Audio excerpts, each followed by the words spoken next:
Where'd the money go? How spouses hide assets during a marriage. My name is Josh Floyd. My name is Christina Jimenez. We are both board certified family law attorneys here in the state of Texas at Jimenez Floyd Family Law Firm. So welcome to the consultation. Today we are going to pull back the curtain and talk to you about some of the dirtiest divorce tactics people use. Yes, and so unfortunately, when people see that a divorce is impending, you kind of start to see money disappear. And sometimes, unfortunately, we've seen it where throughout the course of almost the entire marriage, you've had someone who is kind of hiding assets or, have secret accounts, etc. And so it's always interesting to kind of deep dive into all of that evidence to try to prove. To try to prove what's what? To try to stand up. That's an issue. So yeah, people fall over themselves trying to hide these assets. It's crazy. So it is very much a difficult and interesting task when you're trying to track down these assets and prove that the other spouse has been hiding money. Yeah. And so basically what we're talking about is like how that's going to impact the divorce, right? I guess we'll get to how we're going to prove it later. So the first issue is, why do people do this? Like, why do spouses hide assets? So they can get more money. Well, because they're not very kind. They're not very trusting. They're not very loving. They maybe think that that's probably why you're getting divorced. Yeah. But most of the time, it's because they're worried of an unequal division, right? That the other side is going to take what is theirs, right?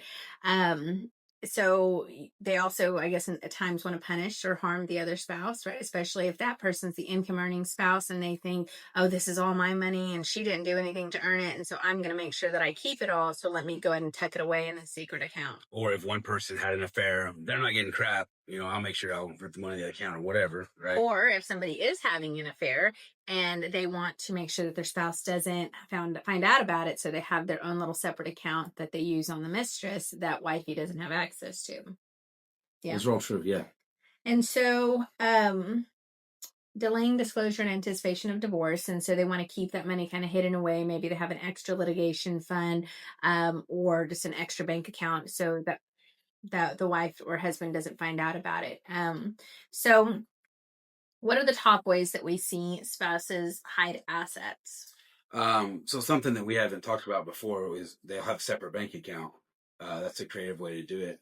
So they'll go to a different bank, set up a separate bank account, and just kind of funnel money in there. I don't know if they get paid cash or you see cash withdrawals out of accounts. So, I think the funniest thing that I see when people do this, so they'll set up this secret account, right? And they'll randomly have transfers into the secret account. It's so dumb. And so obviously one of the first things that we're going to do if our client believes, and typically the way that this comes up is my husband made $300,000 a year and we lived off of, $100,000 a year. And so this extra $200,000 a year, I have no idea like what happened to it, right? Where did it all go?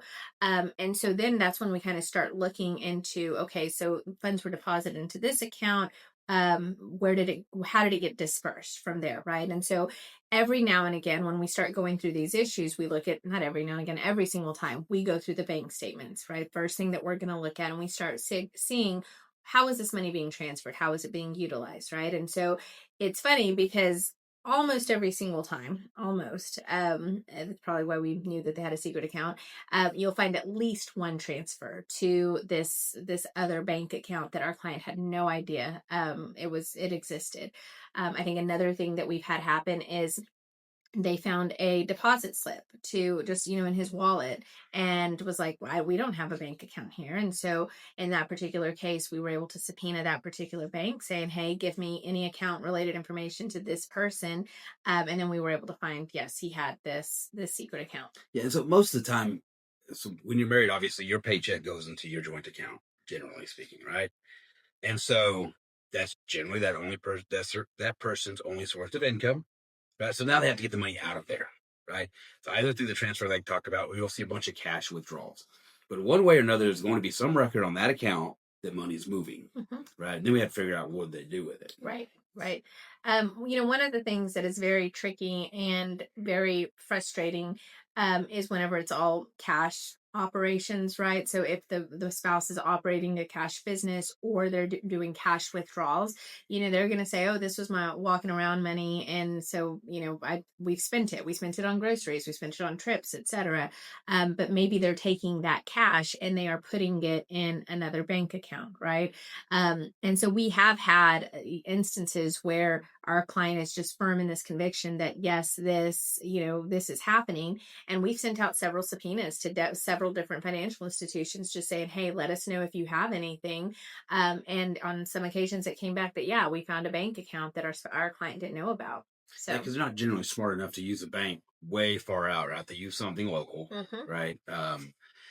Another thing I had recently was a guy was running his business and he would get checks from the people that he did work for, and he would go cash them at one of those checks cash places, right? So I was able to subpoena their records for the checks that he had cashed there to show that income. Very good. Yeah. So another way that they hide assets or hide funds is by overpaying on their credit cards or their taxes. And so, Have you seen that? so I've seen overpayment of credit cards before. Yes. But I again kind of feel like that's a little bit silly, because one of the other things that we're going to do in the discovery process is subpoena all your credit card records, right? And so I have seen and I've had difficult time getting credit card records in the past where there was an overpayment or maybe there were charges that should not have been on the credit card statement that they didn't want to know and want us to find out about. But I have seen that the overpayment on taxes, if I they're had that recently. okay. Yeah, I won't name the case, but you know the case. But and essentially, it wasn't. So that what they were trying to do was get me to agree that husband got whatever return was coming in. You remember the case? Yes. Yeah. And so, although we didn't prove that he had prepaid his taxes in excess with community funds, the fact that he wanted 100% of any return, this guy's makes millions, so the likelihood of having a return is pretty slim, but he felt pretty confident he was going to get one this year. And so he was trying to get us to agree to let him just keep his return, but he would also be responsible for the debts. Right. And so we didn't prove it, but I anticipate that was an overpayment IRS issue. Right, exactly. So fake debt or phantom expenses, I see God. this a lot, very frustrating. But our clients have done it too, where they say, Your clients, my clients don't do stuff wrong. no, like where they'll come into our office and say, hey, I borrowed, $30,000 from my father and I need that. I owe him that money back. And so, when that happens, we kind of deep dive into what was it for? How many payments have you made? How much do you still owe? Do you have a written document? Did your spouse know about this? Like what proof do we have? Do we have text messages to show that your spouse knew that this loan actually exists? The bank transfers from their account to your account. Exactly. So, but you do see that. And what I would say is typically if somebody comes in and says, yeah, I borrowed 30,000 from my dad, and they don't have any other way to substantiate that loan, I will typically tell them, I don't think that we should even try to argue this because I think it affects your credibility and it's going to impact the overall division because you're trying to state that this loan is in existence. And if the judge doesn't believe you, then you're going to have bigger problems. Yeah, without any supporting facts right now. If you have $30,000 loan 5 years ago and you haven't done anything to repay it, yeah, right. But if you can show, hey, I've been paying $500 a month for the past 5 years towards this $30,000 loan, here's a transfer, right? Then maybe we have a shot. Exactly. But if you don't have anything, and another thing they'll do is to jack up their expenses, right? So all of a sudden, they're living on their parents' land. They've been living there for 10 years without paying rent, but now they get a divorce. They got to start paying their parents' rent. Right. So my rent's $2,000 that I have to pay my mom and dad every single month. And then at the end of the divorce, they have, $24,000 that they get to just take in pocket.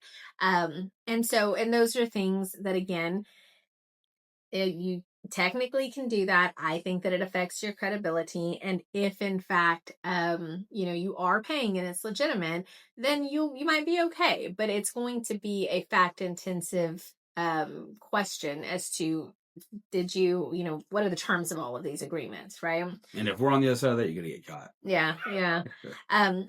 Paying fake business vendors, paying fake, not fake friends, but friends. Sometimes fake friends. Sometimes they could be fake, but paying friends, family members, for expenses that don't actually exist. You're I had one recently where the guy's brother did work for him. Mm-hmm. Um, but he would make like X number of dollars. But also when he was getting divorced, his brother was still working for him, but got a huge raise. Mm-hmm. It was Mm-hmm. nuts. I mean, the timing was perfect for them. Right, right. And so, obviously that's going to be a credibility issue and it's going to be a discretionary issue for the court. But I would say if you're doing those things, you're going to be dragging in mom and dad or uncle or, business associate into your lawsuit. We have one right now where, the house was put in the husband's parents' name, but we purchased the money with community funds. The family had lived there. The husband and wife had lived there the entire time. They made all the mortgage payments, etc. And we go to file for the divorce, and the attorney says, "Nope, this is mom and dad's home. It's always been their home. It's in their name. It's deeded in their name." And so we then had to interplead mom and dad. So we were thinking that they were just going to do the right thing, or my client did, and they didn't. So we interpled them. We had to do third party discovery on them to get their bank accounts and all their financial information. Interplead means bring them into the case. Yeah, very good. And so now they're set for depositions and they have all sorts of problems. And we actually, I think we're going to end up settling it because I think mom and dad don't want any part of it. So be careful if you're doing these extra things. Just know that if you're the third party, you're going to get sucked into this, and if you're the person that's doing it, you're putting your parents or whomever at risk. Hey, especially if you own a business, right? And I mean, now you've got us subpoenaing every one of your clients, every one of your vendors, so I can prove how much they've paid you and show how little you're depositing into the accounts. And how's that going to affect your business relationships going forward, right? Are they going to do business with you if they're getting dragged into lawsuits? Right, right. You're probably going to lose more than what you get out of being shady. Right. And I mean, we have a case like that right now also where we think that the husband started additional businesses and he's running income through those businesses. And so, now here we go. All of his contractors that he's ever worked with, we're sending out notice of intent to take oral depositions, and it's just not going to be good for him once it's all done. So, um, delaying bonuses or commissions, that's another way that they hide assets. And so they actually talked about this at the CLE, where, now there's been case law clarification that states that if a bonus was earned during the marriage, even if it is received post divorce, it is still considered community property and you have a right to those funds, right? Now, a lot of times the issue that you're going to have is that you're not going to find out about it, right? Because it's going to be received post divorce. And a lot of times you see that in smaller businesses, or in businesses where, the owner and the spouse are really close. They'll say, "Hey, don't worry, I'm going to delay your bonus until after this divorce is finalized and you get $100,000. There's post divorce actions that we can bring in order to find all that stuff out. But that's another way that they hide it. Well, and sometimes it's not delaying, sometimes it's expediting, right? I heard about this one guy that had a bonus coming. And so what his attorney did was expedited the divorce before the bonus hit because the wife didn't know the bonus was coming. And had it gone into the account, she would have known. Mm-hmm. And so they expedited the divorce before the bonus hit. Oh, that was nice of them. It was. Yeah. That was a good move. Yeah. And so um quietly pushing income into the next tax year. So I guess perhaps if you own a business, and you have the ability to collect on invoices whenever you see fit, which is another issue that we have right now. That's a huge way that we've seen, especially in West Texas where we have these oil field businesses. What they'll do is they'll invoice their vendors and say, "Hey, but don't worry about actually paying me until next year," right? Because I have my divorce coming. And so then the business is showing on the books as being broke, but they have $1 million worth of income coming in post divorce because they worked out private agreements with these vendors. And those are very difficult. Typically, when we start getting into cases like that, we pull in a forensic accountant. We have an expert that we love to use that we say, "Here's all the books. Tell us what's happening with the money," right? And then they'll start going in and line by line saying, "This is what we think is happening." And then they tell us how to get all of the additional information. So, what else? I think that's pretty much it. We talked about the cash withdrawing and stuff like that. Well, so you have undervaluing or hiding physical property, moving valuables to storage or relatives' homes, or selling assets for low amounts to Oh, I thought we were on insiders. that one. Okay. Yeah, No. we already Oh, did I that one. didn't You see jumped that one. ahead. I didn't So even know that had that we been was following in order, I would have known the next one would have been undervaluing and hiding very physical good. property. And so this is, you know, moving property, hiding your guns, right? We see that a lot. Getting a storage building, moving property stuff there that you don't want your spouse to know about, or that suddenly got lost. You can't find it. Sold, whatever. My favorite, yeah, my favorite is like, well, I had to sell my truck that is valued at 20,000. I sold it to my brother for 5,000 because I really needed the cash, and so it's gone. I don't own it anymore. I already transferred my title, and so it's not community anymore. Those types of things really, really annoy judges. Yeah, and you're gonna be on the hook for that Yep, $15,000. yep. So cryptocurrency and digital assets. Those are so difficult to find, guys, and so difficult to trace. I think that kind of goes back to the random cash that's missing, because the cash has to come from somewhere, right?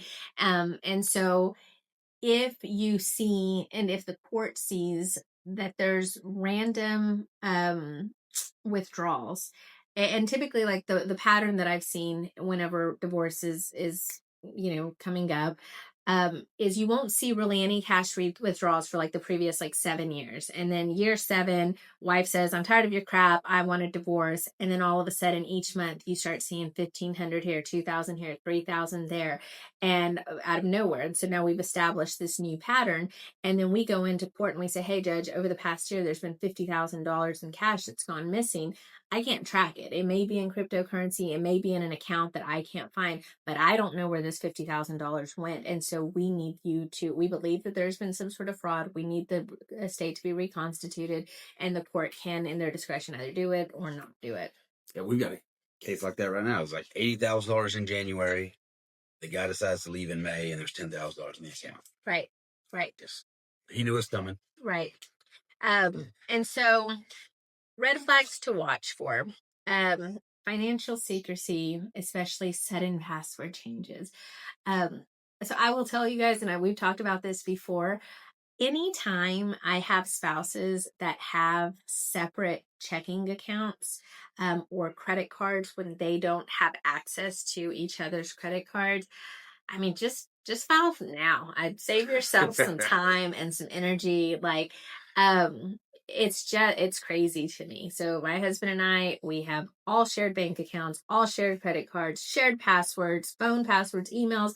Like, there's no secrets, because there's no reason for me to ever need my own account that he doesn't have access to, unless I have something to hide. Right. And so if your spouse is of, that opinion of that's how your finances should be run while you're dating, like, just say, never mind, like, this is not going to work.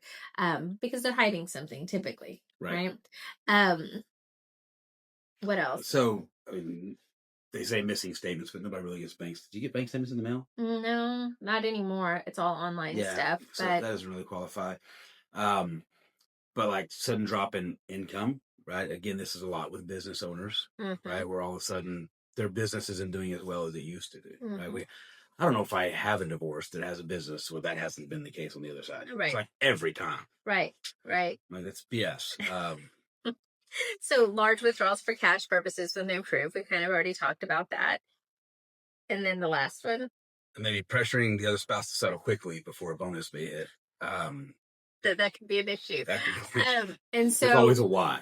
Well, and then it's always I don't want to provide full disclosure, right? I don't want to give you. And so anytime that I have another attorney or the other side saying, okay, listen, I'm just going to give her $500,000, no questions asked, like, she can just take this and we're going to walk away. I want this over and done with.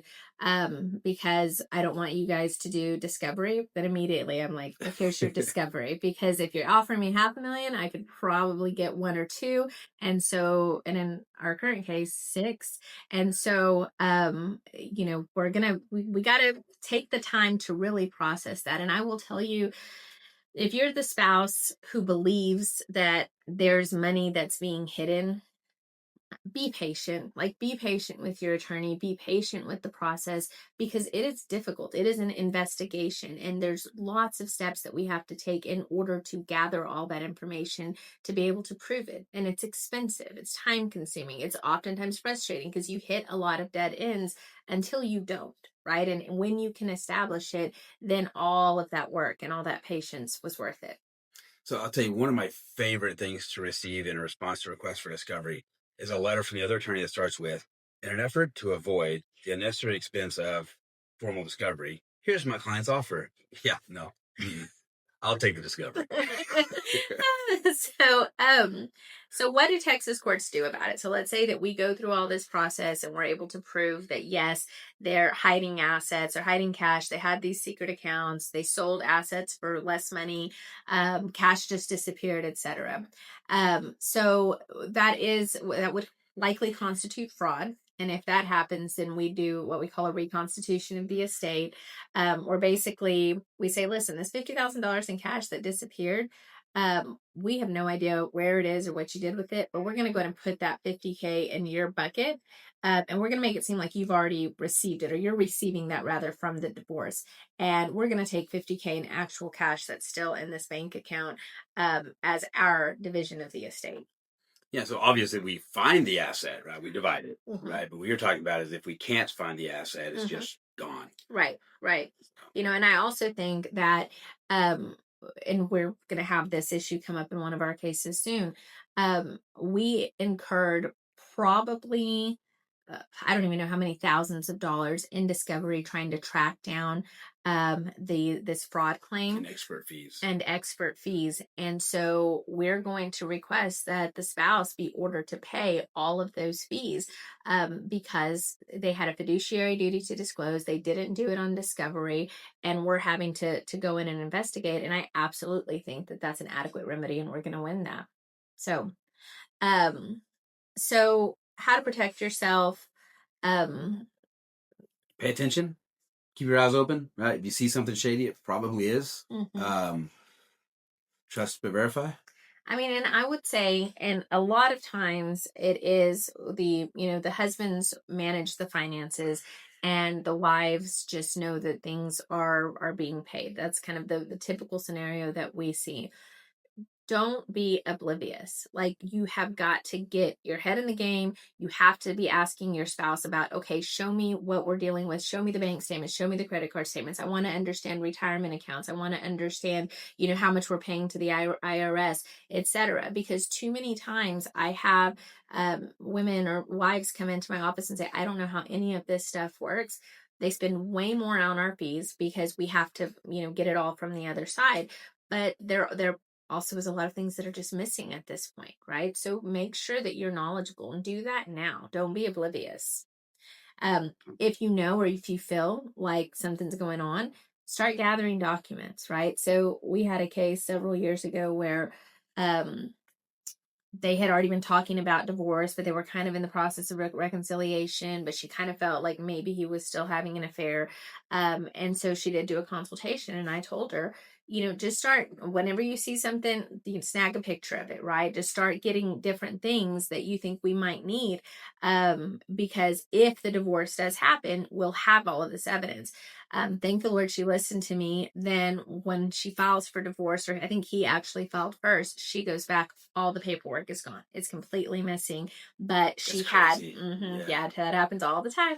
But she had copies, and so we were able to establish things that we needed to make sure that she got, I think in that case was a couple $1,000,000. I always tell me, if you're taking pictures, back it up on the cloud. You're going to lose your phone. Stuff's going to get deleted on accident out of your phone. Your phone will get smashed somehow. Back it up on the cloud. Yep. So we've talked about forensic accountants. We've talked about discovery. Watch for lifestyle versus reported income mismatch. That's kind of a discovery thing, right? So you have a person that comes in and says, oh, I only make $4,000 a month, when their mortgage payment is $4,000 a month. Like, clearly you're not making it on that. Let's deep dive and figure out where the money's coming and going to. Or like pre-discovery issues, right? If all of a sudden you're broke, right? We're used to having significant funds in the bank account, and all of a sudden you're struggling to pay your bills, right? Or all of a sudden he likes to buy a bunch of Rolex watches, things like that. Those are flags generally. And so make sure that, whoever you hire to handle this, that they're very familiar with the discovery process. They know how to issue subpoenas. They know how to gather this evidence, actually go through the evidence once they get there. I like to get my clients involved, especially when we start going through credit card statements and bank statements. We will send them, share it with them, and I let them go through it, because all of a sudden they're like, wait a minute, why is this hotel on here? We never went to this hotel. We never went to this city. And so they're actually kind of my, sidekick, and we're going through this together eventually. And they're shedding a lot of light on some of these things. So, because that hotel may mean nothing to us. We think you just went on family vacation. exactly. But to them, they're like, hell no, we didn't. Right. Somebody did. Wasn't me. So takeaways. If it feels shady, it probably is. It's kind of like when all of a sudden your husband has changed his password to his phone, and he won't give you access. So there's probably something going on there. Yeah. And so if all of a sudden the bank accounts are always low, or if, credit cards start running up. Yes, right. Yes. Just be cognizant. And the thing is that this stuff, like this financial, I guess, what would you call it? Financial deception. It starts, I thought so. It starts before the divorce process actually begins. Like, most of the time, people are planning their divorce for 6 months to a year. And especially if they have concerns about money, they're working a plan. And so you got to start paying attention early, and just stay on top of it. Like I said, throughout the marriage, even if you have a good marriage, like, just stay on top of it. Yeah, just take a picture just in case. Yeah. Right? If it looks shady, maybe it's nothing. Take a picture, store it in the cloud. When he files for divorce 6 months later. Yeah. Very good. And then also, if you feel like maybe there's some funky business going on, reach out to an attorney. Like I said with that client, she scheduled a consultation. She didn't want the divorce. She didn't know if it was going to happen or not. But she was just like, I need to educate myself just in case. Like I said, she listened to me, and I really feel like if she had not done that, her entire life would be so different right now. And so talk to an attorney, follow their advice, and just, get information. So, that's it. I think that's it. So, bueno. As always, thank you guys for watching the consultation. This is not to be construed as legal advice. If you find yourself in this situation, please reach out to an attorney in your area. If you happen to be in West Texas or in the DFW area, we have our offices in Midland, Odessa, Medford, Louisville, Flower Mound, and Dallas. We're both board certified in family law, and so we're here to help if ever you need us.